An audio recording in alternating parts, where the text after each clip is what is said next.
പുല്ലുമേട്, പരുന്തുംപാറ, പാഞ്ചാലിമേട് എന്നിവിടങ്ങളിലാണ് മകരവിളക്ക് ദർശന സൗകര്യങ്ങൾ ഒരുക്കിയിരിക്കുന്നത്. വള്ളക്കടവിൽ നിന്ന് പുല്ലുമേട് ടോപ്പ് വരെ 2 കിലോമീറ്റർ ഇടവിട്ട് ആംബുലൻസും മെഡിക്കൽ ടീമിന്റെ സേവനവും ലഭ്യമാകും. പൊതുമരാമത്ത് വകുപ്പിന്റെ സുരക്ഷാ ബാരിക്കേഡ് നിർമ്മാണം അവസാന ഘട്ടത്തിലെത്തി. ഉപ്പുപാറ, പുല്ലുമേട് എന്നിവിടങ്ങളിൽ 5000 ലിറ്റർ വാട്ടർ ടാങ്കുകളും സ്ഥാപിക്കും.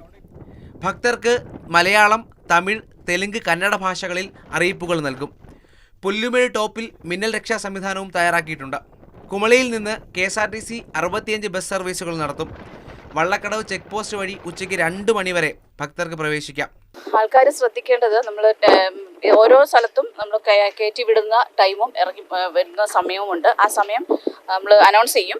അനൗൺസ് ചെയ്തതിന് ആ ടൈം പാലിക്കാനുള്ള ശ്രമമാണ് ചെയ്യേണ്ടത്. പിന്നെ ഇത് പുല്ലുമേടിൽ മകരവിളക്ക് ദർശിച്ചതിന് ശേഷം താഴെ സന്നിധാനത്തിലേക്ക് യാതൊരു കാരണവശാലും ഭക്തരെ വിടുന്നതല്ല. ശബരിമലയിൽ നിന്ന് പുല്ലുമേട്ടിലേക്ക് രാവിലെ 9 മുതൽ ഉച്ചയ്ക്ക് 2 വരെ മാത്രമേ യാത്ര ചെയ്യാൻ കഴിയൂ. വിളക്ക് കണ്ട ശേഷം തിരികെ ശബരിമലയിലേക്ക് പോകാൻ അനുവദിക്കില്ല. 1400 പോലീസ് ഉദ്യോഗസ്ഥരുടെ സേവനം ഉറപ്പാക്കും. 6 ഡിവൈഎസ്പിമാരുടെ മേൽനോട്ടത്തിൽ ഡിപ്ലോയ്മെന്റ് നമ്മൾ എൻഷുർ ചെയ്യും. തീർത്ഥാടകർക്ക് എല്ലാ സപ്പോർട്ടും പിന്തുണയും പോലീസിന്റെ ഭാഗത്തുനിന്നുണ്ടാവും.